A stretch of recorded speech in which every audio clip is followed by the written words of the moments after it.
going on, everybody? It's the new year. New year, new things, maybe. I don't know. We got new episodes in store. Um, I decided to change directions a little bit. I'm gonna be incorporated. I think I made my premise a little bit that I assume that people knew how to cook everything, or it's just like a exhibition in cooking or whatever like that.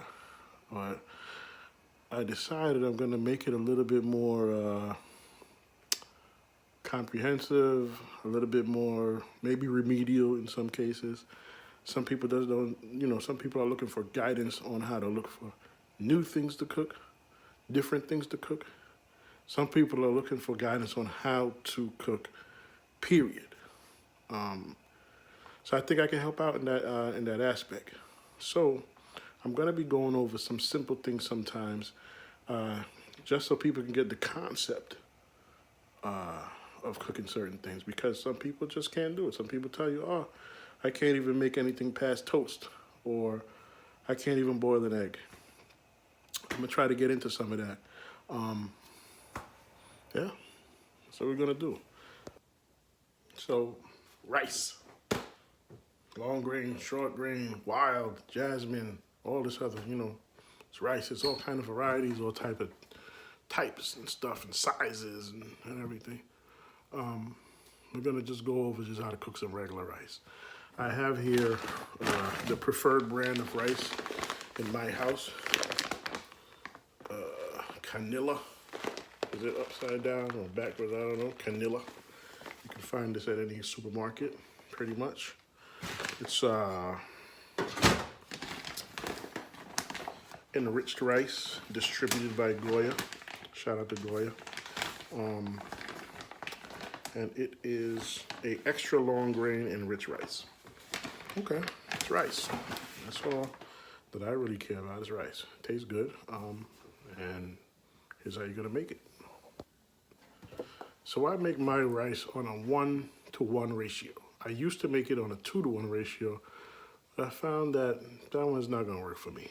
1-to-1 ratio works best for me. That means 1 part rice to 1 part water. So just as much rice as you have, just as much water you put. And this is how we're gonna do it. We're gonna get, I'm making rice for my family. So it's gonna be 3 cups of rice. And when I say cups, I don't mean measuring cups. We usually use one of these. Scoop out the rice out of the container. So this is the cup that we use. And these mugs or whatever are not by any measuring standard. So I found that 3 of these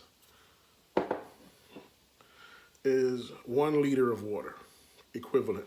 And that's 4 cups, 1 quart. So I'm gonna put 1 quart of water in my pot.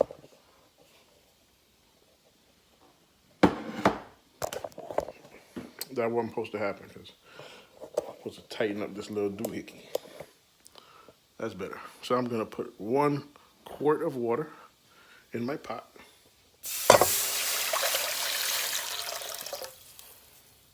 That's the full thing. Then I'm gonna get 1 quart of rice in there. But before I do that, I'm going to add, I'm going crazy here. I'm supposed to have all this stuff ready, but I'm cooking on the fly. This is how I do. I'm gonna add some salt. How much? Some. Not that much. Hi, Elijah.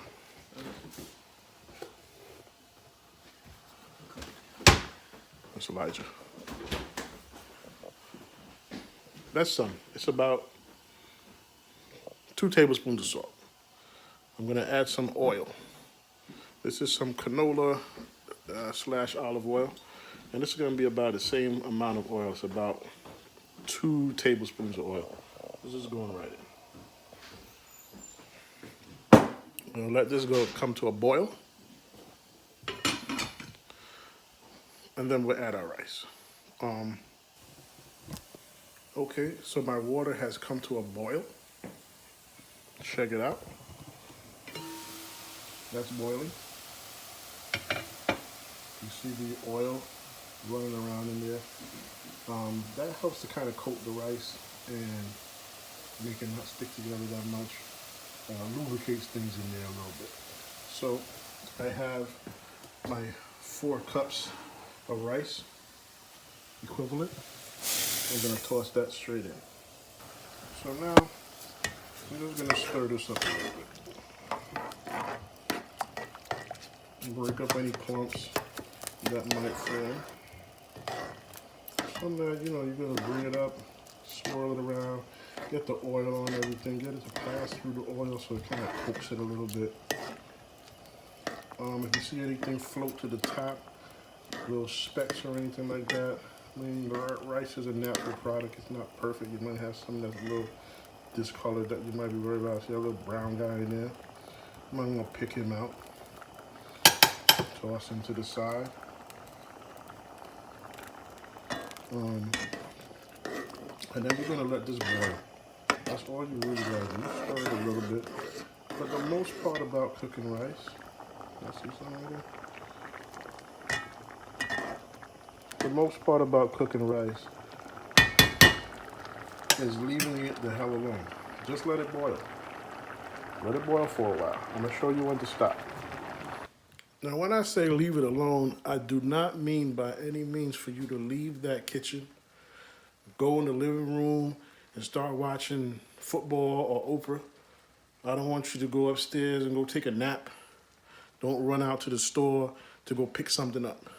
When I say leave it alone, just leave it alone, but keep an eye on it because it doesn't take very long for your rice to get to the state where you need to come on to the next step, which is when you look, check this out. You ever make pancakes and you see those little test bubbles that tell you when to flip it? This rice is going to tell you when to flip it. You see these little bubbles?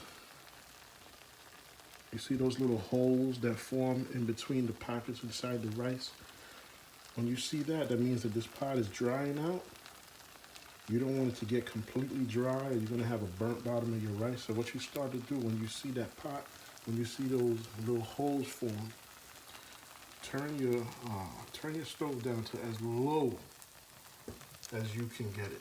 Now I'm talking about turn it down as low as you can get it so that it's still on. You see, like when you turn it down real low, sometimes a little burner start going out. Turn it down as low as you can get it to where it's still on consistently, giving you consistent heat, but it's not going. If the wind blows or if somebody walk in the door and some air comes in, it's not going to put the burner out. You fill your house with gas. Right? See that? That's as low as you're going to possibly get. You get it to that low point, right? And then this is what you're going to do. Cover it up. Now you can go watch Oprah. Now you can go watch football. Now you can go take a little tiny nap or do something else that concerns you around the place. But you're going to leave that the hell alone. You want this thing to steam. The cover is on. It's a tight lid. You want it to steam. You don't want none of that steam to escape, so don't go checking on your rice before 25 minutes. Leave it alone. 25 minutes at least before you touch it again. Leave it the hell alone. Take note of the time. It's now 7:39. In 25 minutes from then, I'm going to come back and I'm going to see if my rice is ready. So leave it the hell alone. Do not open it up and tell everybody there's rice in there in the house. When they come, ooh, what you cooking? What you cooking? And they pick the damn thing up and they let all the steam escape from the cooking rice.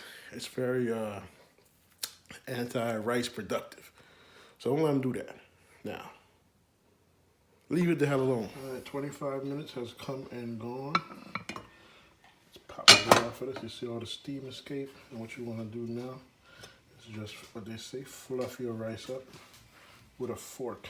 somehow, because of the spaces in the fork, I guess, it's better than fluffing it up with a spoon. So, fluff it with a fork. It separates it and it doesn't let it get clumpy on your plate. Whatever, you fluff it with a fork. Shite. Fluff it with a fork before you serve. You can test it out to see if it's ready now. I know it's ready because there's been enough time and I had enough liquid in there. It's good. If you don't believe me, here's a finished product. So hot and steamy. This is my little test rice. Take a little bit. Has good texture. Has the right amount of little chew. A little more, a little testy. That's how you make rice. See you later.